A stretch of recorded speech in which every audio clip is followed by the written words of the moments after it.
So in your relationship with Mother Krishnandini, what have you observed as one of the most important values that she was committed to living and teaching?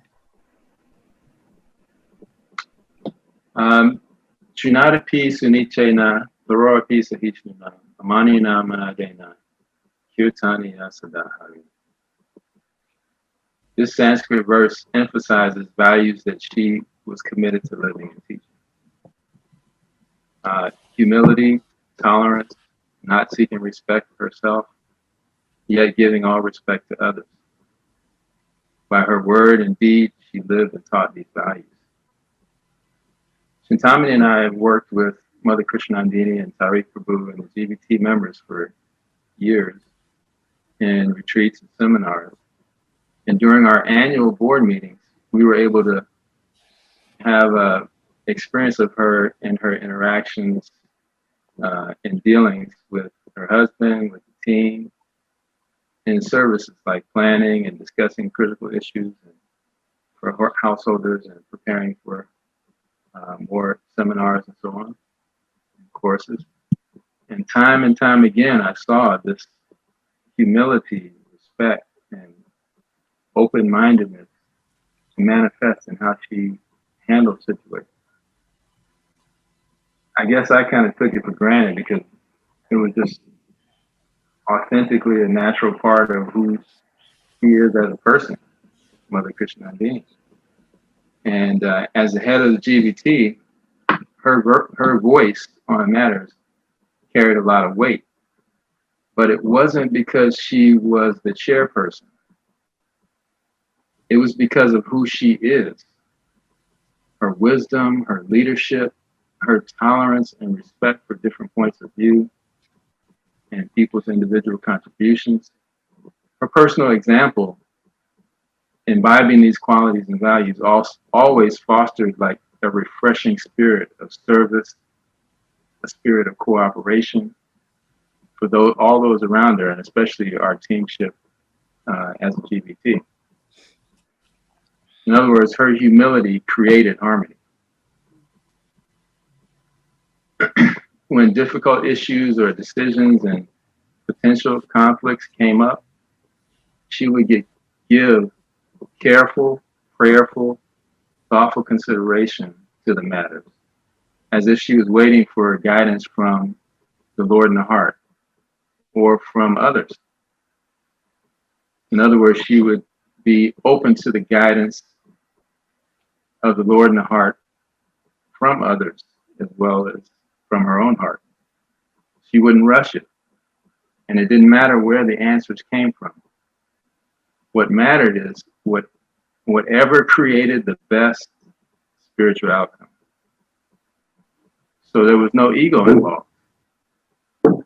Even in provoking situations, which for many others like myself could cause digressions into ego battles, for her it just brought out or invoked more of her humble servant leadership qualities. She would always remain equipoised and handle situations with a really special grace. And I'm sure we can all hear her sweet, soothing, motherly, nurturing voice, just full of care and love. And she was so mission-driven and mission-conscious. She had such a strong desire to please her Guru and Krishna, and that fueled her every action.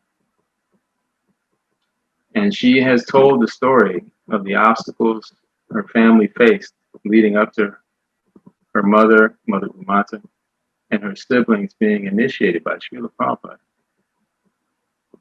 And she would often quote, as Uttama said earlier, he built a house that the whole world can live in.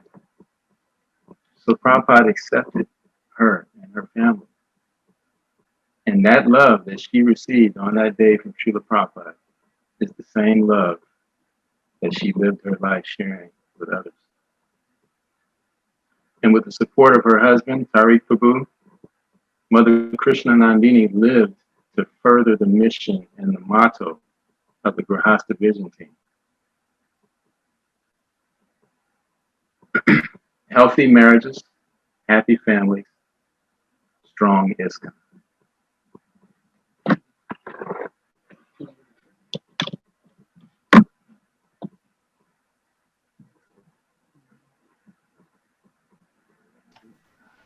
Cintamani, did you want to add to that or no?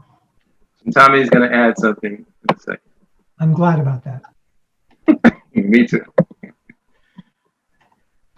So Jagannatha Pandit has mentioned Mother Krishnanandini's humble, tolerant service mood. We all can resonate with experiencing her in this way. One area that she very much emphasized of how we can be Trinadapi, the Sanskrit verse he read, is in our communication with others. She valued kind and respectful speaking and listening, and was committed to train others in these skills. One technique that she firmly believed in and taught often was reflective listening. Many have heard of this technique. Reflective listening is based on the concept of seek first to understand, then to be understood. It is based on two aspects. One is listening carefully to what someone is saying with the goal of understanding. And two, attempting to verbally reflect back what the person has said until the person is satisfied that you've truly understood. You want to attempt to listen with an open heart and mind, intentionally trying to be present to the person speaking. How does this technique relate to the Trinadapi verse? First, it takes humility to even be willing to do the practice, to shift your focus from talking to listening, from you to the other person. Back to the definition of humility. It's not thinking less of oneself, but thinking of oneself less. This is often emphasized by His Holiness Bhakti Chitta Maharaj. I must think of myself less to put someone else's speaking, someone else's needs before mine. Second, it takes humility and tolerance to still yourself enough to truly listen to someone, even when you may feel hurt or angry or tired or may not agree with what the other person is saying. It requires tolerating the pulls and demands of your senses in the moment. It means I am being a servant. I'm humbling myself to listen to another point of view, even if I don't want to. But to serve you, I will. And reflective listening is focused on giving respect. I will give you respect by listening to you instead of focusing on getting respect. That is, you listen to me. The magic that happens with this technique is manyfold. First, we will find that often in the moment, both parties will begin to calm down and soften because of the love and care that is being extended. It is important not to be attached to what the other person is doing during the process, but instead to do our part on our side by trying to carefully listen. And we will begin to see that we are having more compassion for others and our senses are more controlled. By creating a safe space for others to share with us, we are actually practicing 2 of the 6 loving exchanges, revealing our minds and hearing in confidence. So in honor of Mother Krishnanandini, please start to practice this skill. Mother Krishnanandini and Tariq have designed reflective listening cards to make the process easier. And some of you may have seen these cards. They have a microphone, so the person can share their thoughts and feelings, and while that person holds the card, no one else can speak. It has a mirror, so this is when someone is reflecting. When they're holding it, then you're quiet.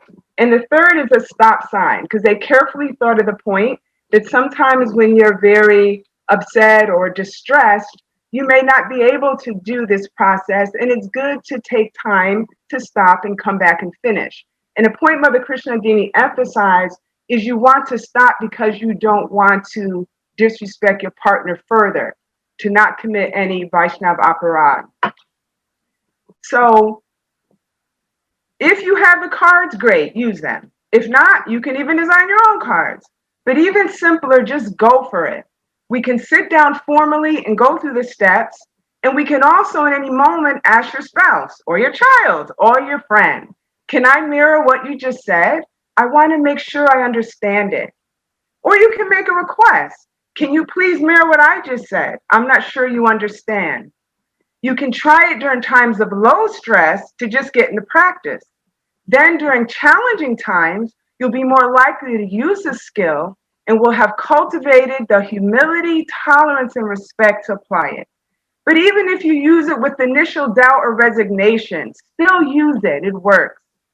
The benefit in practicing any healthy relationship skill is that you're training to be a servant of the servant of the servant. And the more we practice, the better we become. Mother Krishnandini showed us in so many ways how the Grihastha ashram gives us a great opportunity to become more and more and more of who we really are, servants of our dear Lord Krishna. Mother Krishnandini ki jai, Vaishnav Thakur ki jai. Jai. Cintamani and Jagannatha Pandit Prabhu's ki jai. Grihastha Mission Team panel ki jai. Ki jai. Really important stuff about